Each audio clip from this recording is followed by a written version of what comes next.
वादी सरकार है, ब्राह्मणिकल सुप्रीमेसी में बिलीव करती है, हिंदू सुप्रीमेसी में संघ विश्वास करता है। उन पॉलिसीज को ये धीरे धीरे करके लागू कर रहे हैं। अभी कटियार साहब ने सही कहा, बहुत ज्यादा प्राइवेटाइजेशन करके बहुत से सरकारी तंत्रों को, पीएसयूज को खत्म किया जा रहा है, which will affect the reservation policy also, number 1। Number 2, आप संसद की बात कर रहे हैं सर, जिसमें संख्या बल के आधार पर बिलों को बुलडोज किया जा रहा है, और वो संख्या बल कहां से आ रहा है? तृणमूल कांग्रेस को तोड़ करके, शरद पवार की पार्टी को तोड़ करके, शिवसेना को तोड़ करके, आम आदमी पार्टी के 7 सांसदों को लगभग खरीद के या डरा करके ला करके।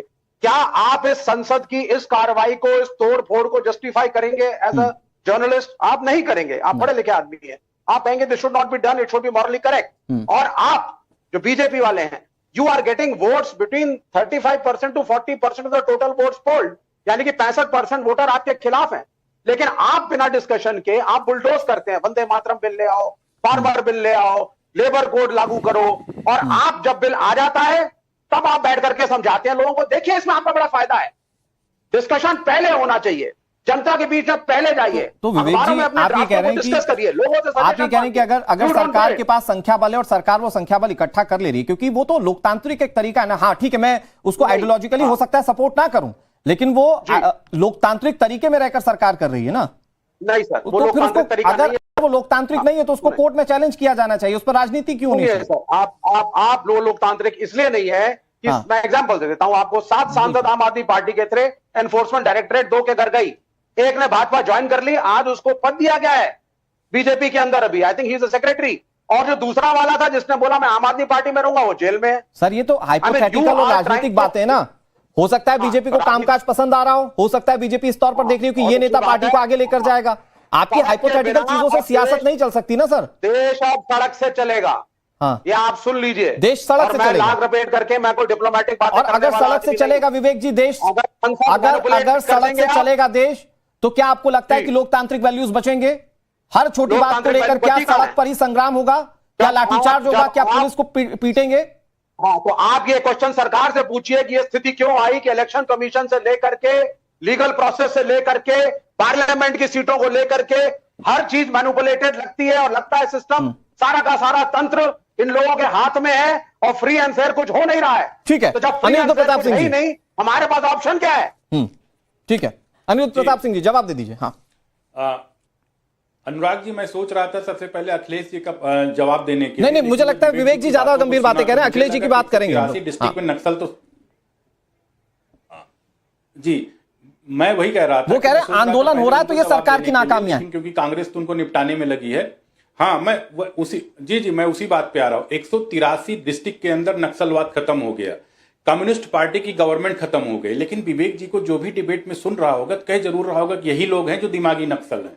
आप इनकी बातों को सुन रहे हैं, मतलब चुनी हुई सरकार जिसको जनता ने चुना हुआ, वोट देके आई, लोगों ने चुना, उस सरकार को संविधान के अनुसार शपथ लेकर और सरकार वो चला रही, उस व्यक्ति को, उस सरकार को ये किस तरीके से इस वाद में उस वाद में डेमोक्रेटिक राइट्स में भाई सरकार आई हुई है। अनिरुद्ध जी, वो आपके सांसद तोड़ने बटोरने पर क्या कहने का मतलब नहीं है। वो कह रहे हैं, वो खुलकर कह रहे हैं कि देश में सब कुछ सड़क से तय होगा, अब संसद की जरूरत नहीं है, वो खुलकर कह रहे हैं। अभी इनको नहीं, इनको तो ये नहीं दिखाई देता है, इनको ये नहीं दिखाई देता है कि इंदिरा गांधी की प्रधानमंत्री थी उस दौरान में 1800 एनआरकी फैलाना डेमोक्रेटिक राइट नहीं हो सकता। ज्यादा सरकारें गिराई गई थी, सबसे ज्यादा राष्ट्रपति शासन इंडोर्स किया गया था। अभी 6 विधायक बसपा के तोड़ के कांग्रेस ने ले लिया। राजस्थान में क्या था भैया, वो सब बढ़िया था।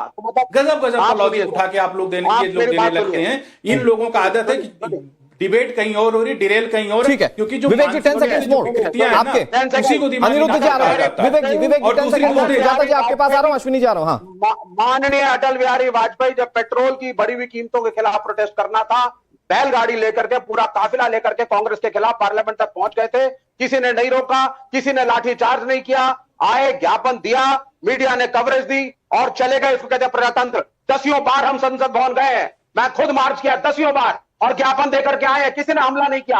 ये नई भाजपा कौन सी सरकार आप चला रहे हैं? ठीक है, अनिरुद्ध जी जवाब संसद में जल्दी से ज्ञापन देकर के चले आए। ये जो तरीका बता रहे हैं वो आंदोलन का तरीका क्यों नहीं एक्सेप्ट है सरकार को? वो भी तो ज्ञापन देने गए थे, तब कहां चुप थे ना आप लोग?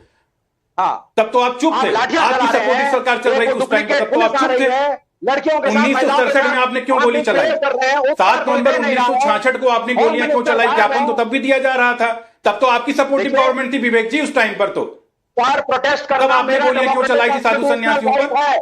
हाँ सुनिए सर, पहले प्रोटेस्ट बोट क्लब पे हुआ करता था। मैं वही पूछ रहा हूं, 7 नवंबर 1966 को गोली क्यों चलाई आपने जब ज्ञापन देने ही जा रहे थे? जंतर मंतर पे प्रोटेस्ट करना हमारा डेमोक्रेटिक राइट है, वो जगह निर्धारित। आप ये बताइए 7 नवंबर 1966 को आपकी सपोर्टिव गवर्नमेंट सेंटर में चल रही थी, गोलियां क्यों चलाई आपने तब? वो तो ज्ञापन देने जा रहे थे, कोई ऐसी बात वो नहीं तो है। नारे नहीं, वो तो भारत माता की जय के नारे लगाते हुए जा विवेक जी रहे आपका थे। ये वाला ठीक है, जब अपने पे सवाल आ जाए तो कोई ऐसी बात नहीं है। अरे कोई अपने पे सवाल नहीं आ गया सर, देश में हाँ, लोग तो दे दीजिए जवाब उतर 10 रहे सेकंड में। हैं और पूरे देश में उतरेंगे, आप देखना। ठीक है, पूरे देश में उतर रहे हैं। सुनिए एक सर, राज्य नहीं ओके, बचेगा। सारे गेस्ट को प्लीज स्क्रीन पर रखिए। भाई बात ऐसी है ना कि जब नेपाल में सत्ता पलटती है इसी तरह के एनआरकी से, या जब बांग्लादेश में सत्ता पलटती है, या श्रीलंका में ऐसा होता है, तो हमारी देश की सियासी पार्टियों के मुंह से लार टपकने लगती है।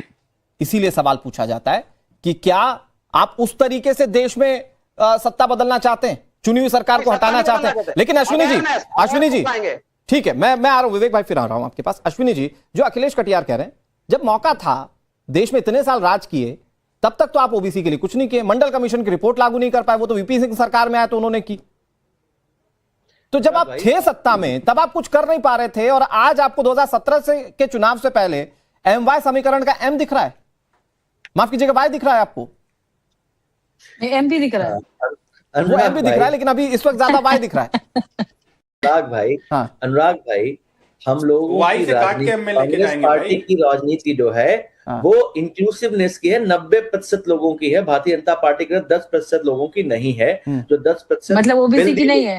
मैं आता हूँ, पूरे 90% लोगों की राजनीति की बात करते हैं, उसमें सब इंक्लूडेड है, उसमें अपर कास्ट भी इंक्लूडेड है। ऐसा नहीं है कि अपर कास्ट इंक्लूडेड नहीं है। ओबीसी को पर्टिकुलेट करते हुए राहुल गांधी सड़कों पर उतरने के लिए क्यों कह रहे हैं? जो सच्चा संचालित इंडस्ट्रियलिस्ट पैसे वाले लोग हैं, जो सिर्फ और सिर्फ 10% लोग जो देश की सारी मलाई खा रहे हैं, बाकी 90% घाना से बदतर जिंदगी जी रहे हैं। अब आते हैं अखिलेश जी के सवाल पर। अखिलेश जी का सवाल बिल्कुल सही है। 2011 में हमने कास्ट सेंसस किया और उसके हम डेटा पब्लिक नहीं कर पाए। उस डेटा में डिस्क्रिपेंसीज थी और सरकार ने बोला कि अगर इन डिस्क्रिपेंसीज को 1 से 2 साल में ठीक कर लिया जाए तो ये डेटा पब्लिक किया जा सकता है। उसके बाद सत्ता परिवर्तन हुआ और हमने भारतीय जनता पार्टी से डिमांड भी किया कि आप कास्ट सेंसस का डेटा पब्लिक करें, डेटा करेक्ट करके पब्लिक करें। लेकिन भारतीय जनता पार्टी उस डेटा पर लगातार पिछले 12 साल से बैठी हुई है। आप उस पब्लिक कर सकते हैं, उस डेटा में डिस्क्रिपेंसीज थी, गलत डेटा था, लेकिन सही किया जा सकता। कैसे पता कि बीजेपी की सरकार आई सत्ता में तो डिस्क्रिपेंसीज हट गई?